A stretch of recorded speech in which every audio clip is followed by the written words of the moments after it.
So, our subject we can see here on the screen is missing messages in today's Christianity. तो हमारा विषय जैसे कि आप स्क्रीन पर देख सकते हैं वो है आज की मसीहत के लापता संदेश।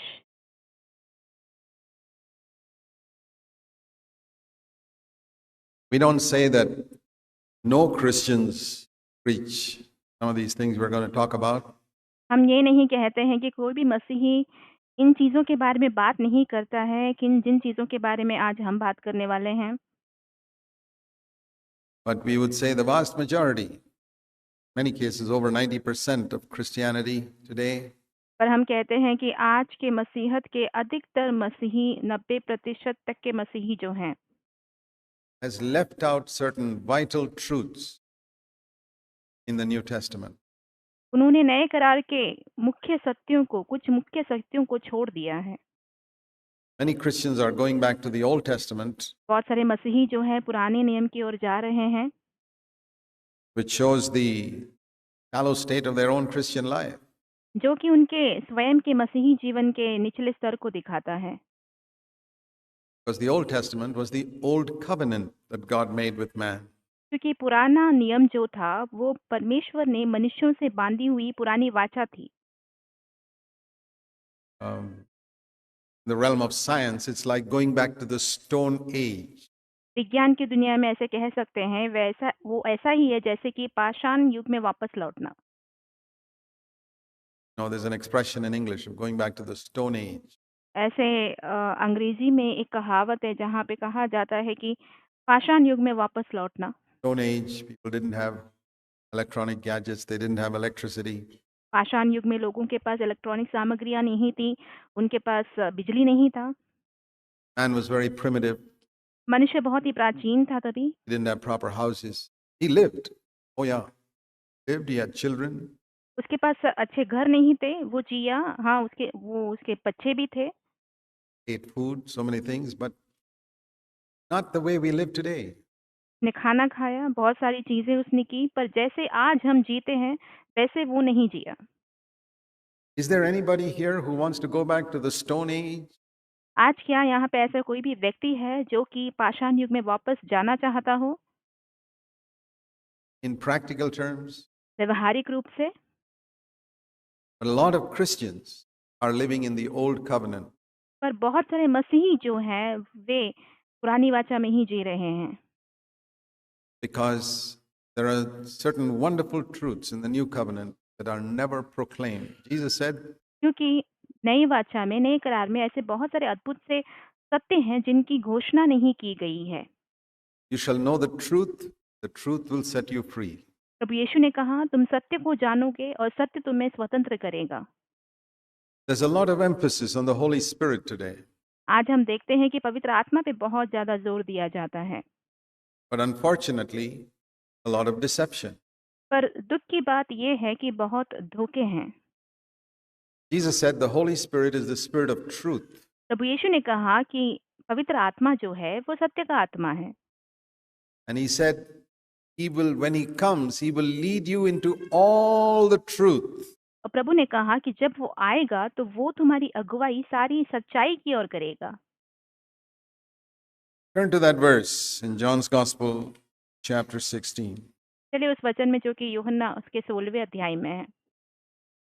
And you will see that the Holy Spirit has come to help you to see the things that you do not know as yet. When verse 13, वाक्य 13 में हम देखते हैं, यहाँ पे हम देख पाते हैं कि पवित्र आत्मा आया ताकि आप उन चीजों को देख सको जो कि आपने अब तक देखा नहीं है। when he, the Spirit of truth, comes, there are many titles given to the Holy Spirit. यहाँ पे 13वें वचन में कहा गया है, परंतु जब वो अर्थात सत्य का आत्मा आएगा, पवित्र आत्मा को बहुत सारे शीर्षक दिए गए हैं। One of the titles is the Spirit of truth. उनमें से एक शीर्षक है सत्य का आत्मा। Truth means reality. सत्य यानी कि सच्चाई। It also means the truth of God. उसे परमेश्वर का सत्य भी कहा जा सकता है। How do you know that the Spirit of God has come into your life? आप ये कैसे जान पाओगे कि परमेश्वर का आत्मा जो है वो आपके जीवन में आ चुका है? He will lead you into all the truth. Apply. Now, he was here speaking about the day of Pentecost. तो वो तुम्हारी अगुवाई जो है सारे सत्य की ओर करेगा। तो यहाँ पे प्रभु जो है पेंतेकुस्त के दिन के बारे में बोल रहे थे। The Holy Spirit did not come the way he came on the day of Pentecost. पवित्र आत्मा तब तक वैसे नहीं आया था जैसे कि वो पेंतेकुस्त के दिन आया। Just like, Jesus did not come to earth till he was born of the Virgin Mary, the second person of the Trinity. जैसे कि प्रभु यीशु मसीह तब तक इस पृथ्वी पर नहीं आए जब तक वो कुंवारी मरियम के द्वारा जन्म नहीं हुए। वो तृत्व में दूसरे व्यक्ति हैं। 33 years later, the third person of the Trinity came to earth after the second person of the Trinity went to heaven. और 33 वर्षों के बाद तृत्व में तीसरा व्यक्ति जो है पृथ्वी पर आता है, जबकि तृत्व में दूसरा व्यक्ति स्वर्ग की ओर चला जाता है। So it was a particular time when the Holy Spirit came permanently to dwell on the earth. और वो एक खास समय था जब पवित्र आत्मा इस पृथ्वी पर हमेशा के लिए वास करने आया And permanently to fill the inner hearts of God's children. और परमेश्वर के संतानों के हृदय को हमेशा के लिए भरने के लिए आया वो। And you can apply that verse to yourself. आप इस वचन को अपने लिए लागू कर सकते हैं। When the Spirit of truth has come to you, जब ये सत्य की आत्मा जो है जो वो आपके पास जब आया and filled your heart, what will happen? और उसने आपके हृदय को भर दिया, तब क्या होगा? One of the many wonderful things that will happen is और एक जो अद्भुत सी बात जो होगी वो ये होगी, He will lead you and guide you into all the truth. वो आपकी अगुवाई और मार्गदर्शन जो है सारी सत्य की ओर करेगा। Not part of the truth. ऐसा नहीं कि सत्य का कुछ भाग ही। You must not be satisfied with part of the truth. आपको कभी भी सत्य के सिर्फ कुछ भाग को लेकर संतुष्ट होना ही नहीं चाहिए। How many of you will be satisfied with partial health? आप में से कितने लोग आपके आधे अधूरे सेहत से खुश रहेंगे? That 50% of your body is okay.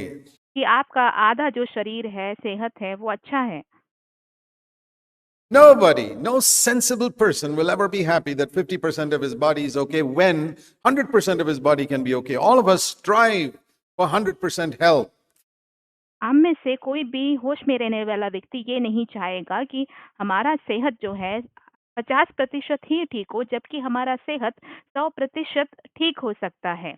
और हम सभी जो है अच्छी पूरी सेहत की ओर प्रयत्न करते रहते हैं।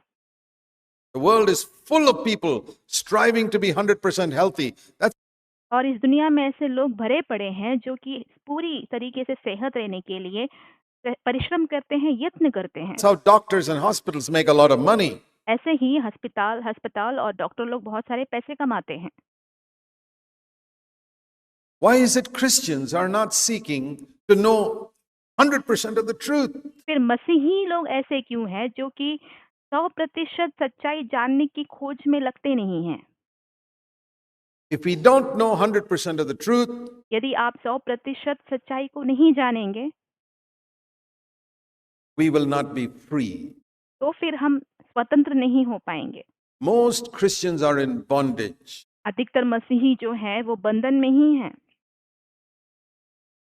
Many a time when I speak to a congregation of people like this in many parts of the world, कई बार जब मैं दुनिया के बहुत सारे जगहों में अलग-अलग ऐसे मंडलियों के सामने, समूहों के सामने जब बात करता हूँ, the word the Lord speaks to me is this: वचन जो प्रभु मुझसे बात करते हैं वो ऐसा है, these are slaves sitting in front of you.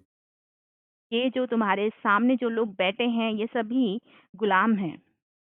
They don't know they are slaves. They are वे जानते नहीं हैं कि वे गुलाम हैं। slaves to lust. वे लालसा के गुलाम हैं, They are slaves to anger.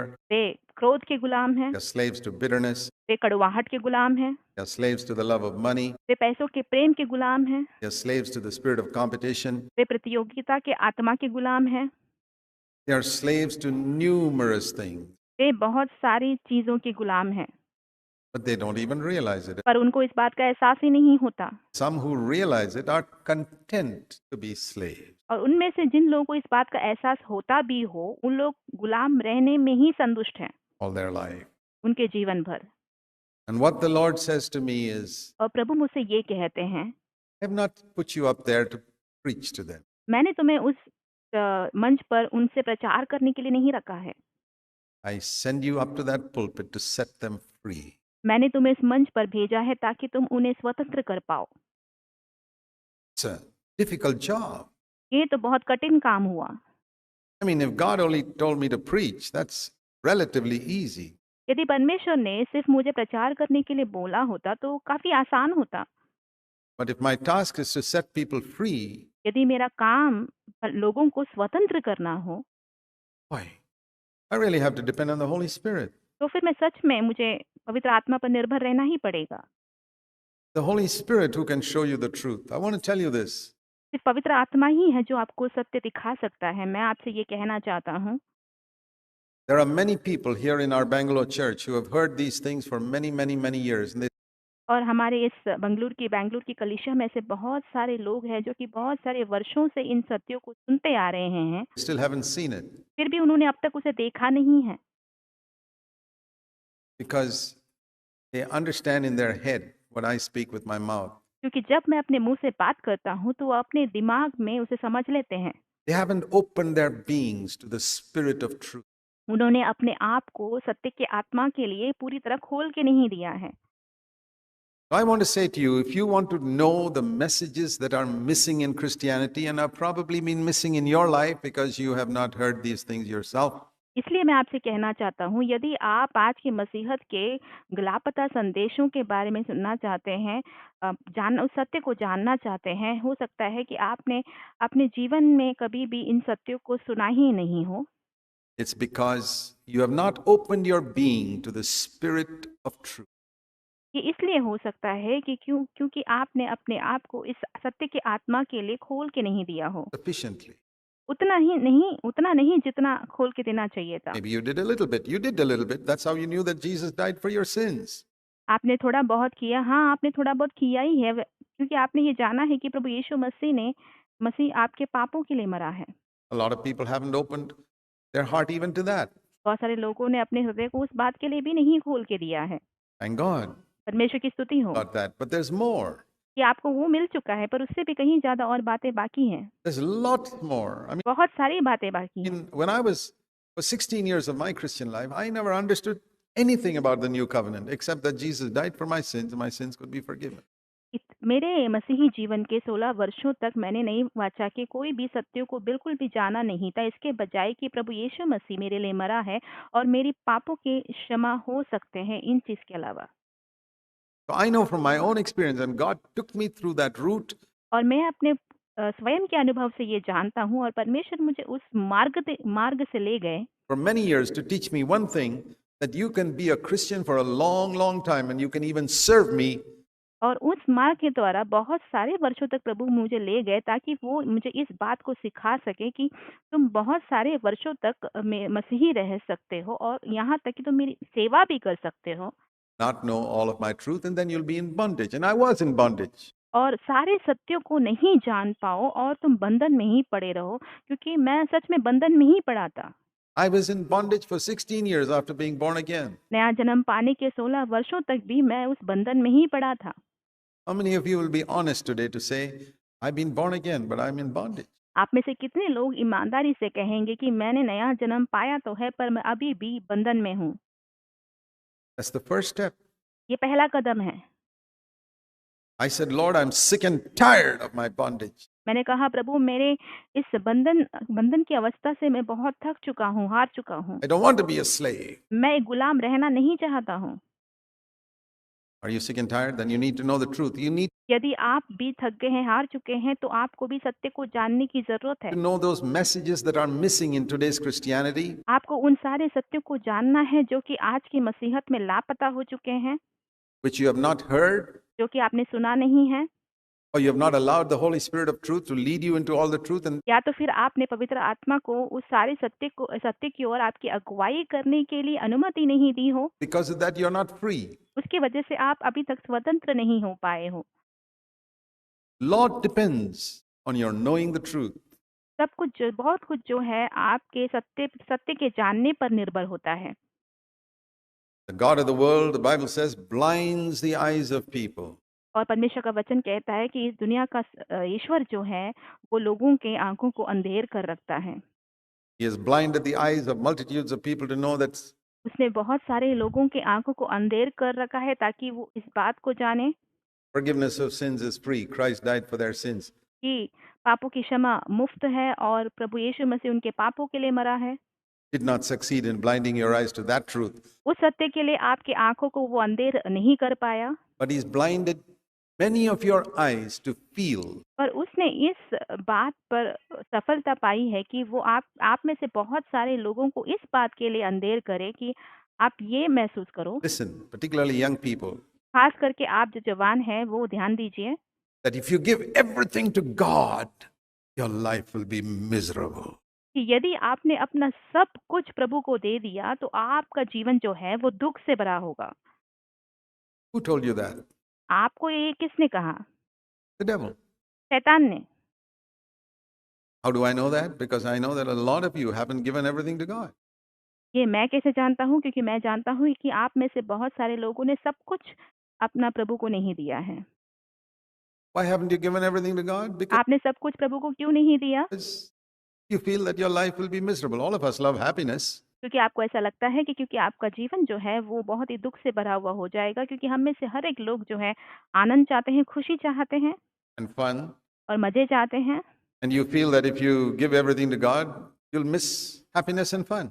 और आपको ऐसा लगता है कि यदि आपने अपना सब कुछ प्रभु को दे दिया तो आपके जीवन में से खुशी और जो मनोरंजन है वो चला जाएगा। I'll tell you this.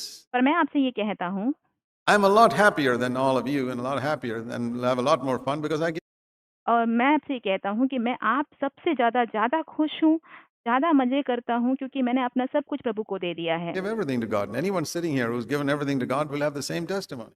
यहाँ पे जितने भी कोई भी ऐसा बैठा हुआ है जो कि अपना सब कुछ प्रभु को दे चुका है, उसकी भी गवाही यही होगी। God is not a spoil sport. परमेश्वर खेल बिगाड़ने वाला नहीं है। It's a lie of the devil. And I have decided to demonstrate by my life ये शैतान का एक झूठ है और मैंने इस बात का निश्चय किया है कि मैं अपने जीवन के द्वारा ये दर्शाऊंगा that the devil's a liar. कि शैतान जो है वो झूठा है And God is a good God. और परमेश्वर जो है बहुत भले परमेश्वर हैं। He's not a spoil sport. वो बिगाड़ने वाला नहीं है। He wants us to enjoy life, but वो चाहता है कि हम अपने जीवन का आनंद उठाएं, not enjoy it in the cheap, dirty way. I mean, the man who commits adultery, पर उस तरीके से नहीं जैसे कि गंदी तरीके से जो मनुष्य जो है जाकर व्यभिचार करता है, उस तरीके से नहीं। thinks that's enjoyment. और वो ये सोचता है कि वो उसका मजा है, It's not enjoyment. वो आनंद नहीं है। Look at the remorse of conscience that he has after that. देखिए वो काम करने के बाद उसके विवेक को लेकर कितना पछताता है। Look at the fact that his life can be hindered so much spiritually after that. आप उसके जीवन की सच्चाई की ओर देखिए कि वो करने के बाद उसके जीवन के आत्मिक जीवन किस तरीके से रुकावट में आ सकता है, कैसे उसमें विघ्न पड़ सकता है। That's not fun. वो मजा नहीं है, That's the devil's type of fun. वो शैतान के तरीके का मजा करना है। God offers a clean type of fun परमेश्वर हमें जो है साफ तरीके के मजे करने के लिए अनुमति देता है, which doesn't hurt us. जो हमें नुकसान नहीं पहुंचाता। There's fun that can hurt you, ऐसे भी मजे हैं जो आपको नुकसान पहुंचा सकती हैं and there's fun that doesn't hurt you. और ऐसे मजे हैं जो आपको नुकसान नहीं पहुंचाती। God gives us fun and enjoyment that doesn't hurt us. परमेश्वर हमें आनंद और मजे मनोरंजन ऐसे देते हैं जो कि हमारा कभी कोई नुकसान नहीं करती। So don't think that more knowledge of the truth will hinder us. No, your life will be supremely happy as आप ये मत सोचिए कि सत्य का ज़्यादा ज्ञान होना जो है वो आपके जीवन को रुकावट में ले आएगा या आपके जीवन के लिए एक रुकावट बनेगा। नहीं, वो आपको और ज़्यादा खुश रखेगा। Do you know that the happiest person who walked on this earth was Jesus Christ? क्या आप जानते हैं कि इस पृथ्वी पर चले हुए सबसे खुश व्यक्ति जो है वो प्रभु यीशु मसीह हैं? I'm convinced of that one truth, and if I could convince you about one truth, और उस सत्य को मैं मानता हूँ। यदि मैं इस सत्य को आपको भी मानने के लिए मजबूर करूँ that the happiest person who walked on this earth was the Lord Jesus Christ. कि इस पृथ्वी पर चले हुए सबसे खुश व्यक्ति जो हैं वो प्रभु यीशु मसीह हैं। How many of you here don't want to be happy? You आप में से यहाँ पे कितने ऐसे लोग होंगे जो खुश नहीं रहना चाहते हों? got to be mad, not if you say you don't want to be happy. यदि आप ऐसे कहते हैं कि आप खुश नहीं होना चाहते हैं, तो आप तो पागल हैं फिर। I want to be happy all the time. मैं तो हमेशा ही खुश रहना चाहता हूँ। And I know the happiest people in the world are not the film stars. और मैं जानता हूँ कि इस दुनिया के सबसे खुशमिजाज लोग जो हैं, वो फ़िल्मी सितारे नहीं हैं। Not the fellows who live in adultery. वे विचार में जीते हैं, वे लोग भी नहीं। Not the fellows who make the most money. जो कि सबसे ज़्यादा पैसा बनाते हैं, वे लोग भी नहीं हैं। Not even the people who have wealth and cars. And these are not the things that make a person happy. No. और जिनके पास बहुत सारे गाड़ियाँ हों या तो फिर जिनके पास बहुत सारी संपत्ति हो, ये ऐसी चीज़ें नहीं हैं जो कि एक व्यक्ति को सबसे ज़्यादा आनंदित बना सकती हैं। Is Jesus Christ, who never spoke in tongues and never had a car and lived in very simple circumstances and ये प्रभु यीशु मसीह है जिनके पास कभी कोई गाड़ियाँ नहीं थी, वो कभी अन्य भाषा में बात नहीं किए, वो एकदम साधारण वातावरण में जिए, was a carpenter. वो एक बड़े ही थे, He wasn't a college graduate. वो एक कॉलेज की डिग्री पाए हुए व्यक्ति नहीं थे। He was the happiest person that walked on this earth. फिर भी इस पृथ्वी पर चले हुए सबसे खुश व्यक्ति प्रभु यीशु मसीह थे। I decided that's what I want to be. और मैंने इस बात का निर्णय लिया कि मुझे भी ऐसा ही बनना है। I'm going to pattern my life after his. मुझे मेरा जीवन जो है उसके जीवन के समान ही बनाना है। And none of these other people attract me. और इन सारे बाकी जितने भी लोग हैं वो मुझे कदापि आकर्षित नहीं करते हैं। No, I'm not tempted by these other things anymore because I've discovered who was the happiest person in the world. देखिए, अभी इन सारी चीज़ों से मुझे कोई प्रलोभन नहीं होती है क्योंकि मैंने इस बात का पता लगाया है कि सबसे आनंदित व्यक्ति इस पृथ्वी पर का कौन था। If you discover that Jesus Christ was the happiest person in the world, यदि आप इस बात को पता लगा लेंगे कि प्रभु यीशु मसीह ही इस पृथ्वी पर का सबसे आनंदित व्यक्ति है, you will long to be like him because your life will be supremely happy. तो फिर आप उसके जैसे बनने के लिए बहुत ज़्यादा इच्छुक रहेंगे, चाहत से भरे हुए रहेंगे क्योंकि आपका जीवन जो है सबसे ज़्यादा जो है आनंदित होगा Your home life will be supremely happy. और आपका घर का जीवन वो सर्वोच्च आनंदित होगा। Every aspect of your life will be transformed. आपके जीवन का हर एक पहलू जो है वो बदल जाएगा। But you got to be convinced that Jesus Christ पर आपको इस बात को मानना पड़ेगा कि प्रभु यीशु मसीह life was the best life anybody lived on this earth. You कि प्रभु यीशु मसीह का जीवन ही इस पृथ्वी पर के जिए हुए कोई भी व्यक्ति से सबसे ज्यादा उत्तम जीवन प्रभु यीशु मसीह का था। got to begin there. आपको वहीं से शुरू करना होगा, That's where you got to begin. वहीं पे आपको शुरू करना है That Jesus Christ's life was the best life that anybody lived on this earth. कि प्रभु यीशु मसीह का जीवन ही सबसे उत्तम जीवन है जो कि इस पृथ्वी पर जिया है। And so, the Spirit of truth will lead you into all the truth. तो सत्य की आत्मा जो है वो आपकी अगुवाई सारी सत्य की ओर करेगा। And that truth does not mean just the truth of the Bible. वो सत्य का मतलब सिर्फ इतना ही नहीं है कि सिर्फ बाइबल के सत्य हैं, It also means truth about ourselves. उसका मतलब ये भी है कि अपने बारे में जो सच्चाई है वो भी। A lot of us want to know the truth of the Bible. हम में से कई लोग जो है बाइबल की सच्चाइयों को जानना चाहते हैं। In fact, many of us come for conferences, meetings to hear, I want to know something more, I want to know something more. क्योंकि हम में से कई लोग जो है सम्मेलन में आते हैं, कलीसियाओं में, सभाओं में आते हैं, ये सोचते हुए कि मुझे और सुनना है, मुझे और पता करना है, मालूम करना है सारी बातें। And the thirst for knowledge is good और जो ज्ञान की जो प्यास है वो अच्छी बात है if you apply the knowledge to yourself. यदि आप उस ज्ञान को अपने ऊपर लागू करते हैं। Listen to this. इस बात को सुनिए, If you eat food, यदि आप खाना खाते हैं, good food, the best food in the world, अच्छा खाना, इस पृथ्वी पर का सबसे उत्तम खाना, and it doesn't get digested in your stomach, यदि वो आपके पेट में अच्छे से पचेगा नहीं you have problems. तो आपको समस्याएं होंगी। But you eat simple food and it gets digested, यदि आप सादा खाना खाते हैं और वो आपको पच जाता है you get health. तो आपको सेहत मिलता है उससे। All food that we eat हम जितना भी खाना खाते हैं must be digested, सभी खाना जो है पचना चाहिए। not digested 6 weeks later. ऐसा नहीं कि 6 हफ्तों के बाद ही वो पचे। Within 24 hours, that food must be digested, otherwise you have a stomach ache. 24 घंटे के अंदर ही उस खाने को पचना है, नहीं तो क्या होगा, आपको पेट में दर्द होगा, You have problems. आपको समस्या होगी, You vomit. आप उल्टी कर देंगे। That's how the body is made. ऐसे ही शरीर को बनाया गया है। And now if you keep on filling your stomach with food, यदि आप लगातार अपने पेट को खाने से भरते जाएंगे none of it is getting digested, और उनमें से कुछ भी पच नहीं रहा हो, you will be a sick person. तो आप एक बीमार व्यक्ति होंगे। And that's why we have so many sick Christians.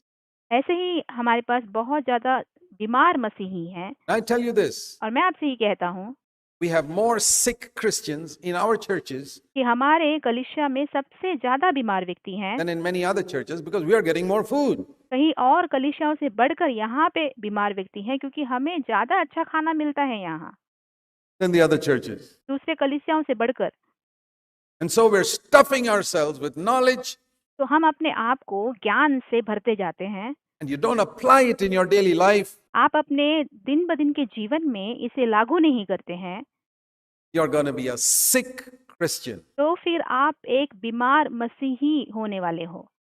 And you will be sicker than the people in all the other churches because they don't eat so much good food. और आप बाकी के जितने भी कलीसिया के लोग हैं उनसे भी ज्यादा बीमार होंगे, क्योंकि उन लोगों को अच्छा खाना इतना ज्यादा नहीं मिलता है।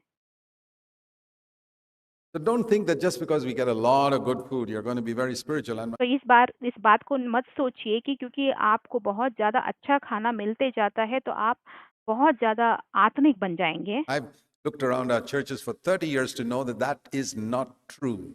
मैंने 30 वर्षों तक अपने कलीसियाओं में ये देखा है, ये पता करने की कोशिश की है और मैंने ये जाना है कि ये बात सत्य नहीं है। And I used to wonder why. और मैं ये सोचता था कि ऐसा क्यों है फिर। Here are people hearing the most wonderful truths that are preached in the land of India, और मैं सोचता हूँ कि यहाँ पे जो लोग हैं वो सबसे अद्भुत सत्यों को सुनते हैं जो कि इस भारत के इस जमीन पर सुनाई जाती है, and they're not becoming spiritual. And I discovered they're not digesting their food. और वो आत्मिक नहीं बन रहे हैं। और मैंने इस बात को पता लगाया कि वे अपने खाने को पचा नहीं पा रहे हैं। They're just eating and eating and eating and eating and eating, and the stomachs are bloated up and they're becoming fat, not और वे खाते जा रहे खाते जा रहे खाते जा रहे, उनका पेट फूला जा रहा है और वे मोटे बनते जा रहे हैं strong. और वे सेहतमंद या मजबूत नहीं बन रहे, And they're sick. They're having stomach aches, and और वे बीमार होते हैं, उन्हें पेट में दर्द होता है। they're not spiritual. वे आत्मिक नहीं हैं। So I want to urge you, तो मैं आपसे विनती करता हूँ, every truth that you hear, apply it. And when ask the Holy Spirit to lead you into all the truth concerning yourself. कि आप जो भी सत्य को सुनते हैं उसे लागू कीजिए और पवित्र आत्मा से मांगिए कि वो आपकी अगुवाई आपकी स्वयं की जो सच्चाई है उसकी ओर करें। Lord, show me where I'm proud. प्रभु मुझे ये दिखाइए कि मैं कहाँ पे घमंडी हूँ। Show me where I'm selfish. मुझे ये दिखाइए कि मैं कहाँ पे स्वार्थी हूँ।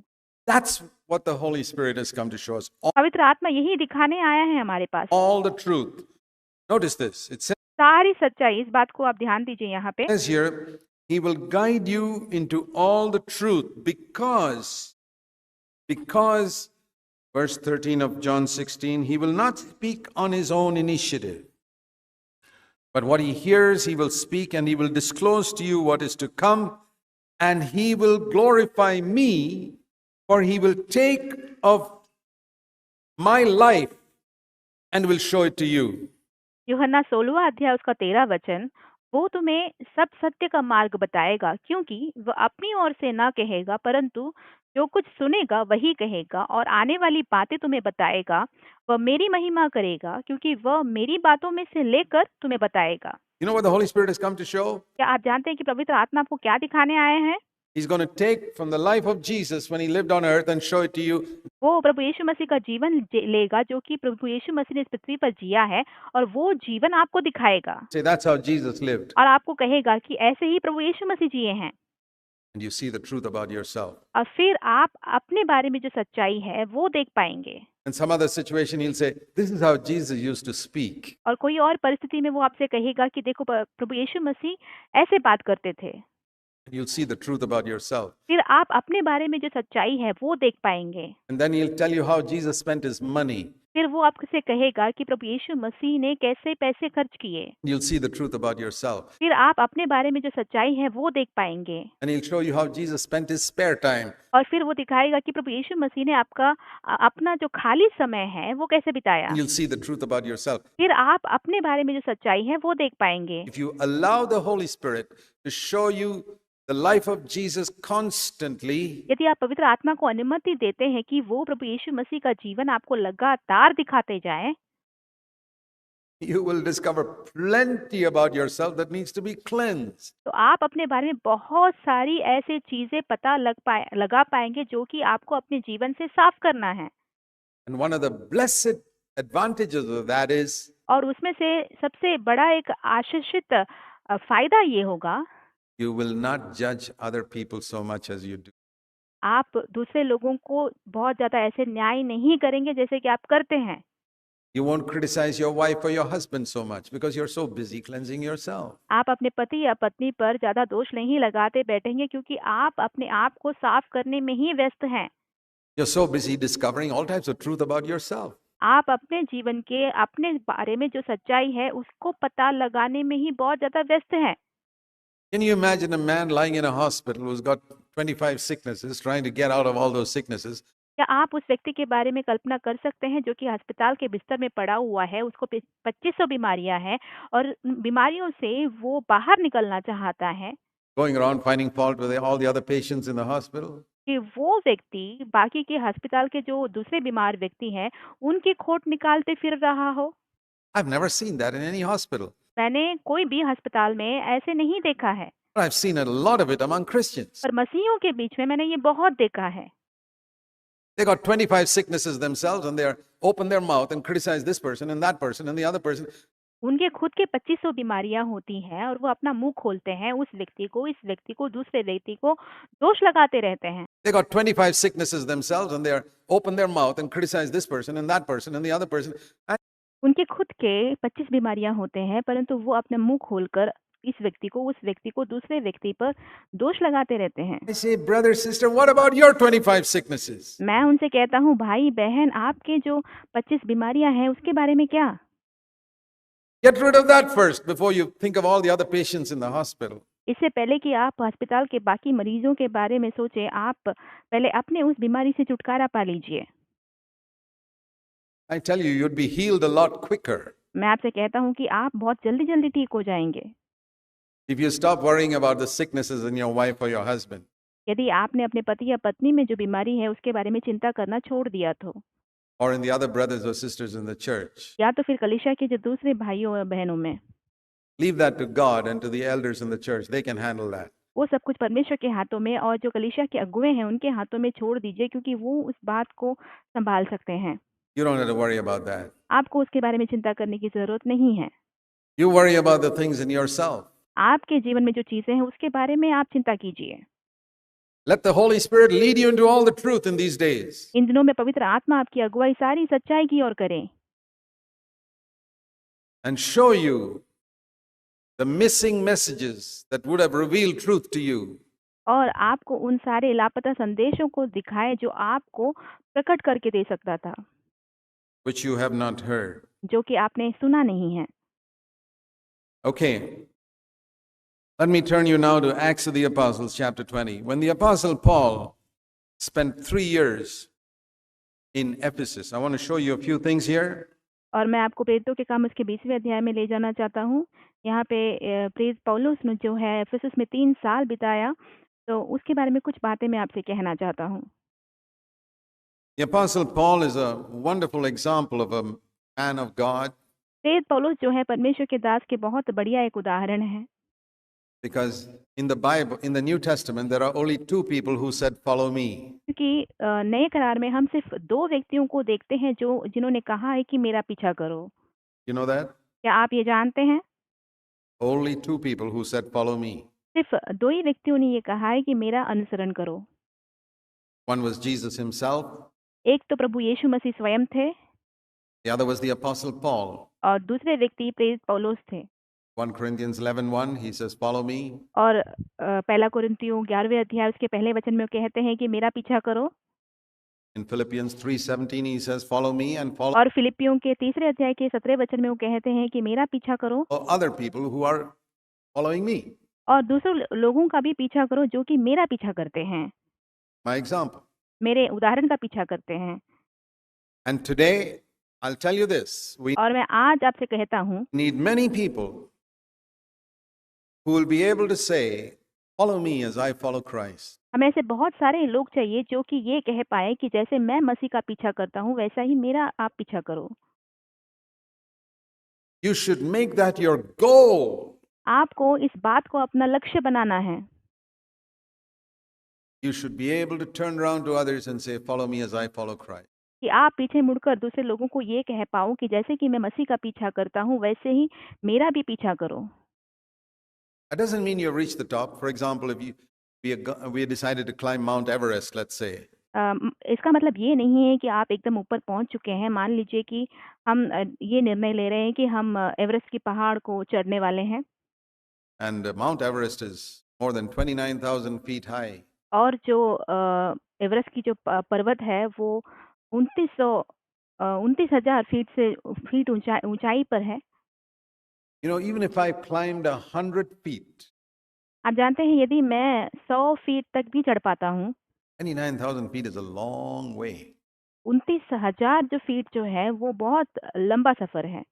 Even if I've climbed 100 feet, I can say to you, यदि मैं 100 फीट तक भी चढ़ पाऊँ तो मैं आपसे ये कह सकता हूँ follow me. I'm climbing Mount Everest. कि मेरा पीछा करो क्योंकि मैं एवरेस्ट की पर्वत को चढ़ रहा हूँ। I haven't reached the top. मैं अभी तक उसकी चोटी पर नहीं पहुंचा हूँ। But you are at zero. I can't tell the fellow who's reached 500 feet, follow me, because he's ahead of me. आप क्योंकि शून्य पर ही हैं अभी भी, मैं अपने से आगे गए हुए 500 फीट की दूरी पर पहुंचे व्यक्ति को ये नहीं कह सकता हूँ कि मेरा पीछा करो क्योंकि वो मुझसे आगे पहुंच चुके हैं। He has to tell me, follow me. मुझे बोलना होगा कि मेरा पीछा करो।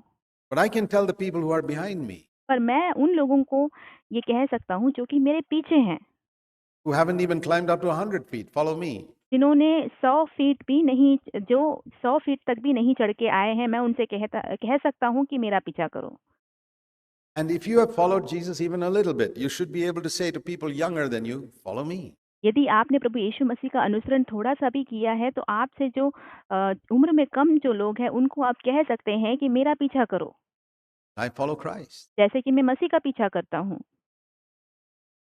Every one of us should be, if you're a Christian, you should be able to say that. Don't you think, you parents, यदि आप एक मसीही हैं तो आपको ये कहना ही चाहिए। क्या आप माता-पिता, आपको ये नहीं लगता है should be able to say to your children, कि आप अपने बच्चों को ये कह पाएँ follow me, my son, कि मेरे बेटे मेरा पीछा करो, my daughter, मेरी बेटी मेरा पीछा करो, follow me as I follow Christ. जैसे कि मैं मसीह का पीछा करता हूँ वैसे मेरा पीछा करो। Talk to one another like daddy and I talk to each other, or और एक-दूसरे से ऐसे बात करो जैसे कि पापा और मैं एक-दूसरे से बात करते हैं, mommy and I talk to each other. Do you या तो फिर मम्मी और मैं एक-दूसरे से बात करते हैं वैसे। want your children to talk the way you and your husband and wife talk to each other? क्या आप चाहते हैं कि आप अपने बच्चों से वैसे ही बात करना चाहेंगे जैसे कि आप पति-पत्नी एक-दूसरे से बात करते हैं? Or you don't want them to talk like that? या तो फिर आप ये नहीं चाहेंगे कि वो एक-दूसरे से ऐसे बात करें? What do you say to your children? आप अपने बच्चों को क्या कहते हैं? Please don't ever talk to each other like dad and I talk to each other. That's not कृपया कभी भी मैं और पापा जैसे बात करते हैं वैसे कभी भी आप एक-दूसरे से बात ना करें। just for us. वो तुम्हारे लिए नहीं है, वो सिर्फ़ हमारे लिए है। No wonder our children go astray. इसमें फिर कोई अद्भुत बात नहीं है कि हमारे बच्चे भटक जाते हैं। We take them to church, we send them to Sunday school, we feed them with knowledge, but we हम उन्हें कलीसिया लेके जाते हैं, हम उन्हें संडे स्कूल में रखते हैं, हम उन्हें ज्ञान से भर देते हैं, have no example at home. पर हमारे पास घर में कोई उदाहरण नहीं है। These are the missing messages. ये आज के मसीहत में लापता संदेशे हैं। We are told that if you say follow me, you're proud. हमें ये कहा जाता है कि यदि आप कहते हैं कि मेरा पीछा करो तो आप घमंडी हो। Once the devil has convinced you about that, you'll never say follow me. यदि एक बार शैतान ने आपको इस बात का यकीन दिला दिया तो आप कभी ये नहीं कहेंगे कि मेरा पीछा करो। But the devil couldn't fool Paul. पर शैतान पौलुस को मूर्ख नहीं बना पाया। Paul said, follow me as I follow Christ. पौलुस ने कहा कि जैसे ही मैं मसीह का पीछा करता हूँ वैसे मेरा पीछा करो। And he's not been able to fool me. और वो मुझे भी मूर्ख नहीं बना पाया है। It's not pride. ये घमंड नहीं है। You cover up your sin. आप अपने पाप को ढांपे रखते हैं। I say, no, we can't say follow me. We are humble. ये कहते हुए कि हम ये नहीं कह सकते कि मेरा पीछा करो क्योंकि हम बहुत नम्र हैं। We say, don't look at me, look at Jesus. हम कहते हैं कि मुझे मत देखो, प्रभु यीशु मसीह को देखो। That's a way to cover up your sinful life. वो तो आपके पाप में जीवन को ढाँप के रखने जैसा ही है। That's a way to make sure you never progress and you keep on saying, don't look at me, look at Christ. It's वो तो ये इस तरीके से बोलना होगा कि आप कभी उन्नति नहीं पाएँगे और आप कहते रहेंगे कि मेरी ओर मत देखो, परंतु प्रभु यीशु की ओर देखो। not humility, वो नम्रता नहीं है, it's arrogant pride. ये अहंकारी घमंड है। And if the devil can succeed in making you think that your pride is humility, यदि शैतान इस बात पे सफल हो गया, आपको ये सोचने पे मजबूर कर देता है कि आपकी जो घमंड है, वो आपकी नम्रता है, boy, what a success that is तो वो कितनी बड़ी सफलता होगी for the devil. शैतान के लिए। Paul was a man who was bold enough to say, follow me as I follow Christ. और पौलुस जो है बहुत ही साहसी व्यक्ति थे जो इस बात को कह पाए कि जैसे मैं मसीह का पीछा करता हूँ, वैसे मेरा पीछा करो।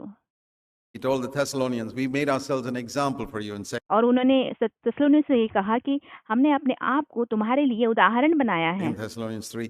And हम ये देखते हैं दूसरा थिस्सलुनीके उसके 3 अध्याय में, that's what he says to the elders in Ephesus in Acts chapter 20. और यहीं पे एफेसस के अगुओं को भी, प्राचीनों को भी, प्रेरितों के काम उसके 20वें अध्याय में वो यही कहते हैं।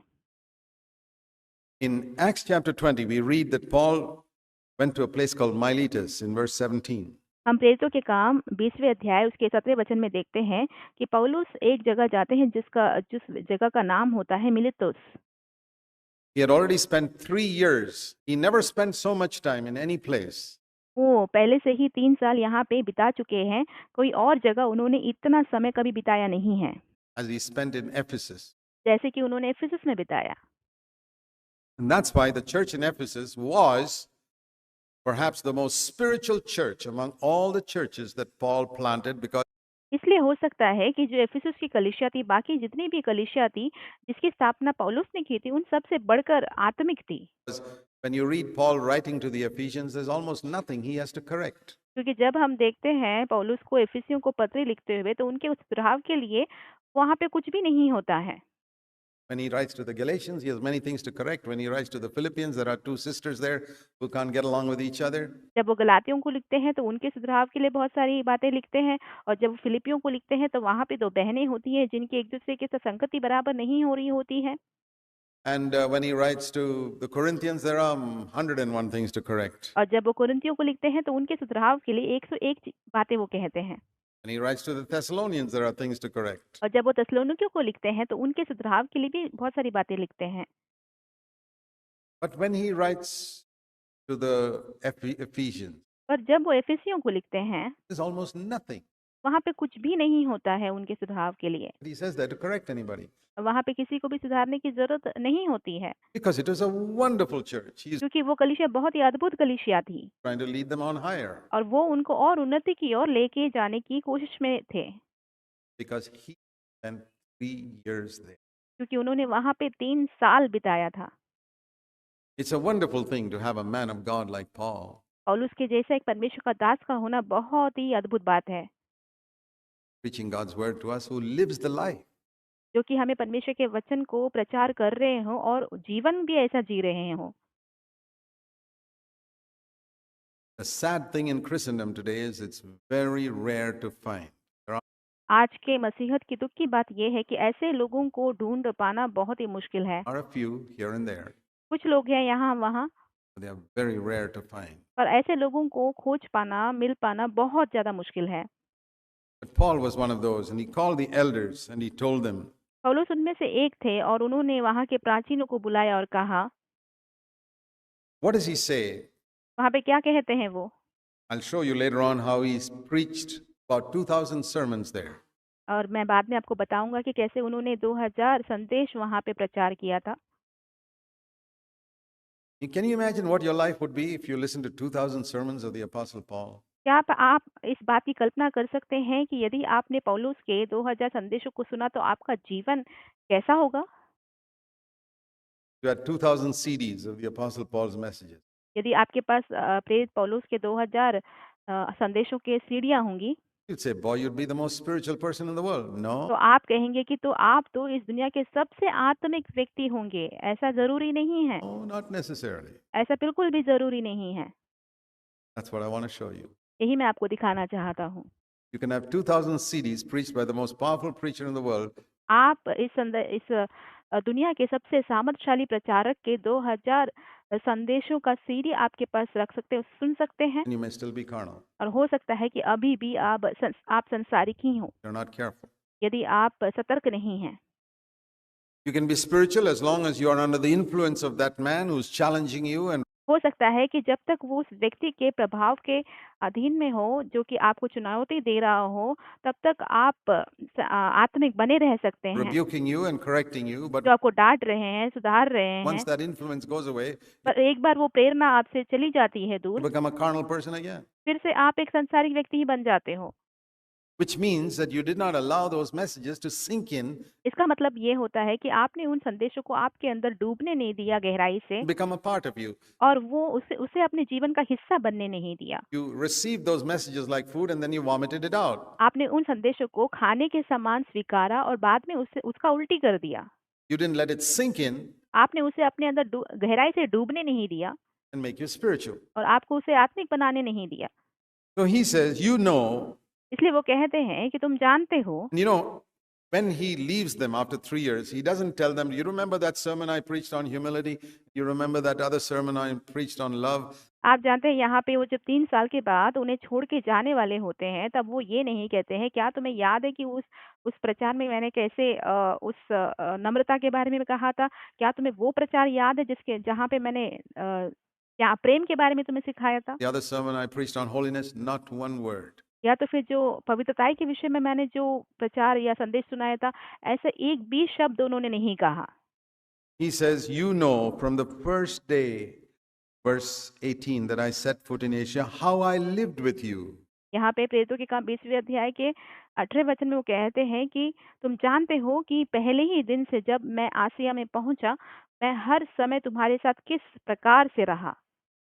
You know what he points out to them? देखिए वहाँ पे यहाँ पे वो क्या उनको दिखाने की कोशिश कर रहे हैं?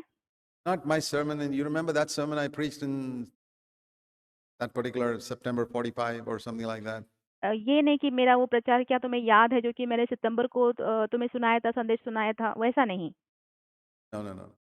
ये कुछ भी नहीं वो कहते हैं। He says, you know how I lived here. वो कहते हैं कि तुम जानते हो कि मैंने यहाँ पे अपना जीवन कैसे बिताया है। You watched my life. तुमने मेरे जीवन को देखा है I was with you all the time. For 3 years, you saw me. और मैं तुम्हारे साथ 3 साल तक रहा हूँ और तुमने मुझे देखा है हर समय। Morning, noon, and night. सुबह देखा है, दोपहर को देखा है, रात को देखा है। You saw me in all types of circumstances. हर एक परिस्थितियों में तुमने मुझे देखा है। You saw how I lived. तुमने देखा कि मैंने कैसे जीवन बिताया है। That was his example, how I served the Lord और यही उनकी उदाहरण थी। उन्होंने कैसे कहा कि मैंने कैसे परमेश्वर की सेवा की, with humility, दीनता के साथ, with tears, आंसू बहाकर, with trials परीक्षाओं में भी, that came on me through many people who tried to attack me. वो जो कि मेरे ऊपर आया, लोगों के मेरे ऊपर आक्रमण करने के द्वारा आया। And in the midst of it all, और इन सारी चीजों के बीच में I did not hesitate to declare to you anything that was good for you. और जो बातें तुम्हारे लाभ की थी उनको बताने और लोगों के सामने सिखाने से मैं कभी नहीं हिचकिचाया। If you needed encouragement, I gave you encouragement. जब तुम्हें प्रोत्साहन की जरूरत थी तब मैंने तुम्हें प्रोत्साहन दी। If you needed a strong word of rebuke and correction, I gave that to you. जब तुम्हें सामर्थ्यशाली डांट की या सुधार की बातों की जरूरत थी तो मैंने वो भी तुम्हें दी। If you needed discipline, I disciplined you. और जब तुम्हें अनुशासन की जरूरत थी तब मैंने तुम्हें अनुशासित किया। Because that was profitable for you.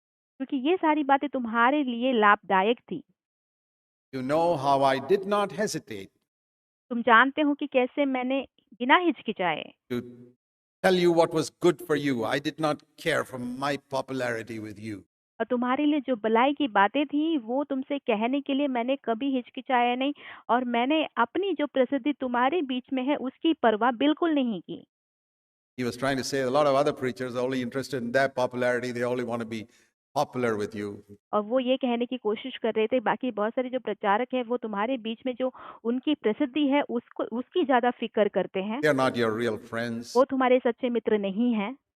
Paul says, I was your real friend because पौलुस कहते हैं कि मैं तुम्हारा सच्चा मित्र था, I told you what was good for you, क्योंकि मैंने कहा वही बातें कही जो कि तुम्हारे लिए भलाई की थी। whether it was encouragement or discipline होने दीजिए कि वो प्रोत्साहन होने दो या तो फिर अनुशासन होने or दो rebuke or या तो फिर डाँट होने दो correction, या सुधराव होने दो, whoever it was, and I had no favorites. और जिसको भी वो देना था मैंने दिया, मेरा कोई ख़ास व्यक्ति नहीं You know था। who he's talking to? आप जानते हैं वो किससे यहाँ पे बात कर रहे हैं? He's not talking to the young people in Ephesus, he's talking to the elders. यहाँ पे एफेसस के जवानों से या युवकों से वो बात नहीं कर रहे हैं, यहाँ पे जो प्राचीन हैं, अगुवे हैं, उनसे वो बात कर रहे हैं। He's telling the elders how I rebuked you, how I corrected you, how वो प्राचीनों को कह रहे हैं, तुम जानते हो कि मैंने तुम्हें कैसे सुधारा, मैंने तुम्हें कैसे अनुशासित I किया encouraged you. और कैसे मैंने तुम्हें प्रोत्साहन दिया, He says, because none of you are my favorites. क्योंकि आप में से कोई भी मेरा ऐसा कोई खास नहीं है। I was interested in what was good for you.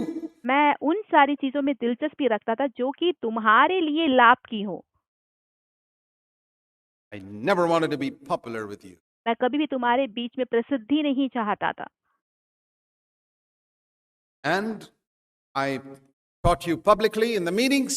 और मैंने तुम्हें सबके लोगों के सामने भी सिखाया, I shared with you when I visited your homes. और जब मैं तुम्हारे घर तुमसे मिलने आता था तब भी मैंने तुम्हें सिखाया, तुम्हारे बीच में वचन बांटा।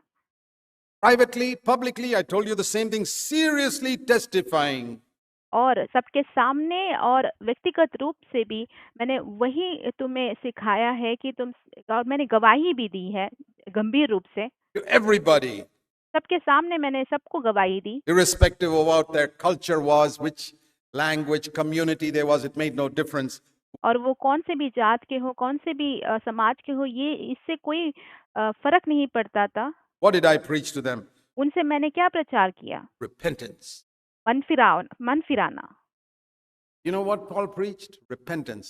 आप जानते हैं यहाँ पे पौलुस ने क्या प्रचार किया? मन फिराव। This is the number one message that's missing in Christianity today. तो आज के मसीहत के सबसे प्रमुख ये एक संदेश है जो कि आज लापता है। How many messages have you heard on repentance? आपने ऐसे कितने संदेशों को सुना है जो कि मन फिराव के ऊपर हो? In the last 1 year, पिछले 1 साल में बोले, from anyone outside of our own churches, हमारे स्वयं की कलीसिया से बाहर कोई भी कलीसिया में it's absolutely unheard of. इसके बारे में बिल्कुल भी सुना ही नहीं गया है। People may say repentance in a general way and not specifically tell you what you have to turn from. हो सकता है कि आम रूप से लोग मन फिराव की बातें करें, परंतु वो आपको व्यक्तिगत रूप से, खास रूप से ये नहीं बताते हैं आपको किन किन चीजों से मन फिराना है। That's like if you know your little 3-year-old son has got all types of bad habits and you tell him repent. ये ऐसा ही है जैसे कि आपका जो छोटा 3 साल का बच्चा है और वो उसके पास उसके बहुत सारी बुरी आदतें हैं और आप उसे कहते हैं कि मन फिराओ। It's okay. वो कहता है ठीक है, He's still going to do the same thing tomorrow because he doesn't know what you're talking about. वो कल भी यही सारी चीजें दोहराने वाला है क्योंकि वो नहीं जानता है कि आप किन चीजों के बारे में उसे बोल रहे हो। You tell him the next day, I told you yesterday to repent. और आप उसको दूसरे दिन भी कहते हैं कि मैंने तुम्हें कल बोला था कि मन फिराना, I repented, Dad. और वो बच्चा कहता है कि मैंने तो मन फिरा लिया पप्पा, He still does the same thing. और फिर भी वही काम को दोहराता है। You got to be specific. आपको खास विशेष रूप से उसे बताना है। You can't talk rudely to mommy like that. आप अपने माता से ऐसे कठोर रूप से बात नहीं कर सकते। You got to listen आपको सुनना होगा when you're told to do something. जब आपको कुछ करने के लिए कहा जाता है। When I tell you not to go and put your finger into those plug points, you're not supposed to do it. जब मैं कहता हूँ कि वो जो प्लग है उसके अंदर आपको उंगली नहीं डालनी है, तो आपको वो करना नहीं है। Be specific. आपको खास रूप से बताना है, So they're good. उनके भलाई के लिए ही बताना है। So it's no use just preaching repent unless you specify what they're supposed to turn from.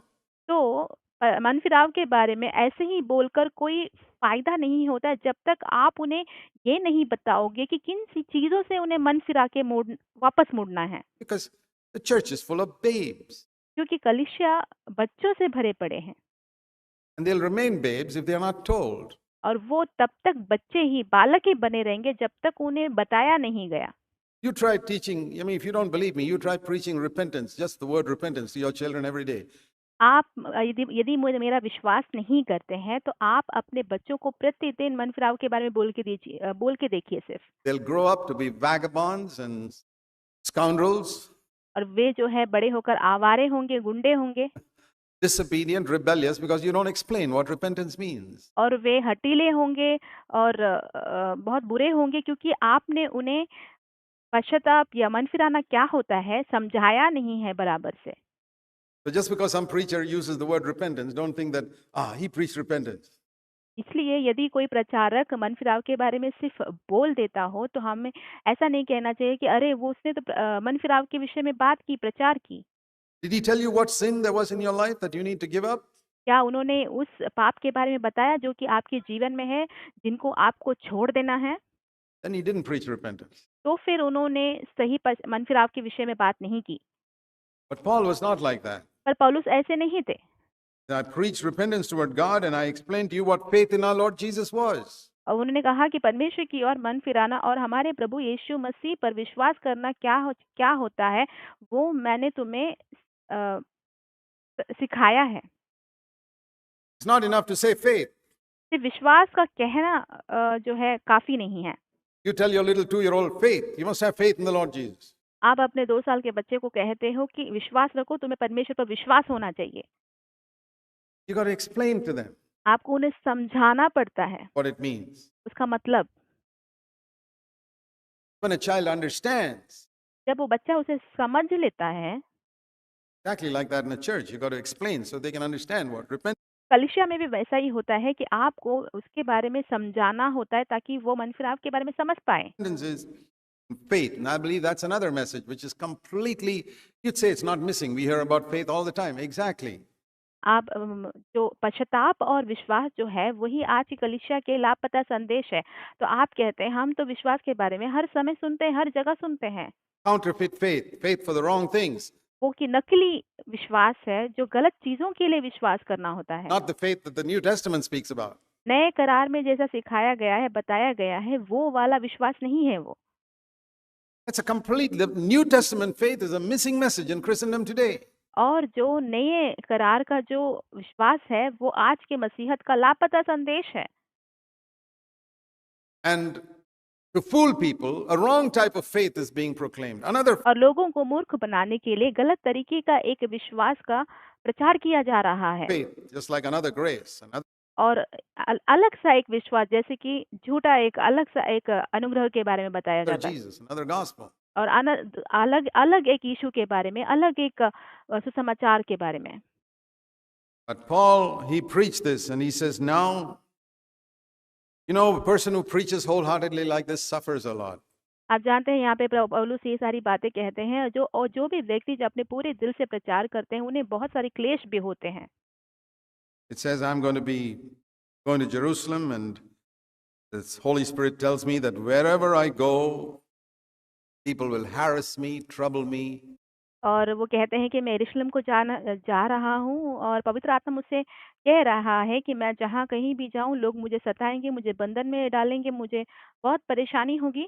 That's why people don't want to preach the whole truth. इसीलिए लोग जो है पूरी सच्चाई का प्रचार नहीं करते हैं। They'll be called heretics, they'll be called false teachers, false prophets, they'll be harassed, hounded.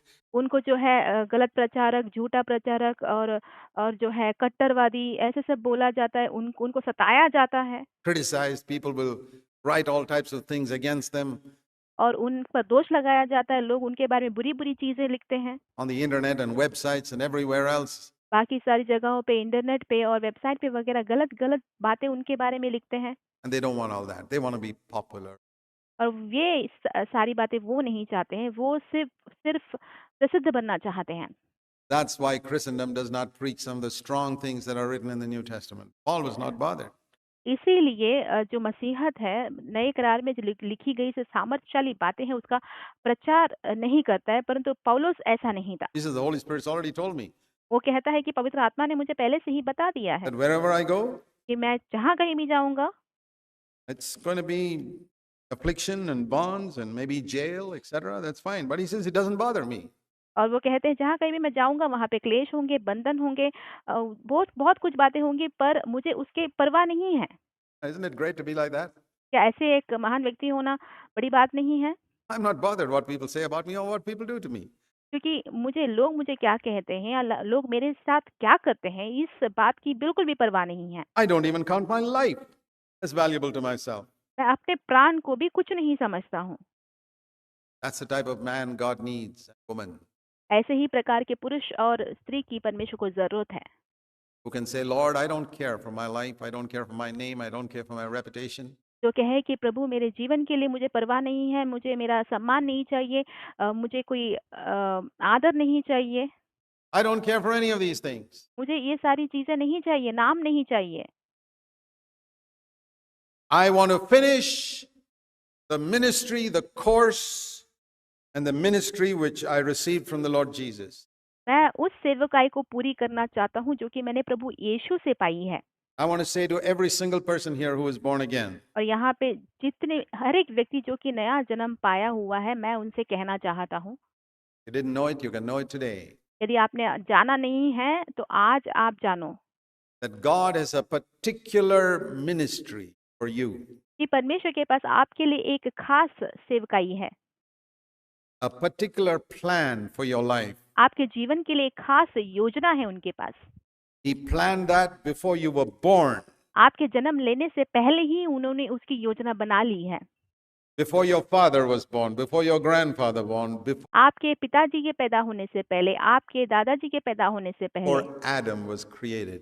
आदम के बनाए जाने से पहले He knew you by name. He knew that in the 21st century, वो आपको नाम से जानते थे, वो जानते थे कि 21वीं शताब्दी में होंगे आप, you would be there, and you'd be born sometime in the 20th century, and there you are in the 21st century. और आपका जन्म जो है 20वीं शताब्दी में होगा और आप अभी 21वें शताब्दी में जी रहे हैं। And God knew that you would give your life to Christ, और प्रभु परमेश्वर जानते थे कि आप अपना जीवन परमेश्वर यीशु मसीह को देंगे and He made a plan for your life. और उन्होंने आपके जीवन के लिए एक योजना बनाई। And the most important thing you must do, और सबसे महत्वपूर्ण कार्य जो आपको करना है, not getting married, it's not building a house, it's not वो घर बनाना नहीं है, शादी करना नहीं है, getting your children married, आपके बच्चों की शादी करवाना नहीं है, fulfilling the course and the ministry that Jesus had for you. उस दौड़ और सेवकाई को पूरा करना है जो कि प्रभु यीशु मसीह ने आपके लिए तैयार रखी है। But you will never do it unless that's your number one passion. पर वो जब तक आपका सबसे पहला उत्साह की बात नहीं होगी तो आप वो कभी नहीं कर पाएंगे। If your number one passion is to get on in the world and earn more money, well, you'll make that. यदि आपका सबसे बड़ा उत्साह ये हो कि आप इस दुनिया में जाएं और पैसे कमाएं तो आप वो करेंगे। But you may not finish the course in the ministry the Lord has for you. पर प्रभु की आपके लिए जो सेवकाई या दौड़ रखी गई थी उसे आप पूरी नहीं कर पाएंगे।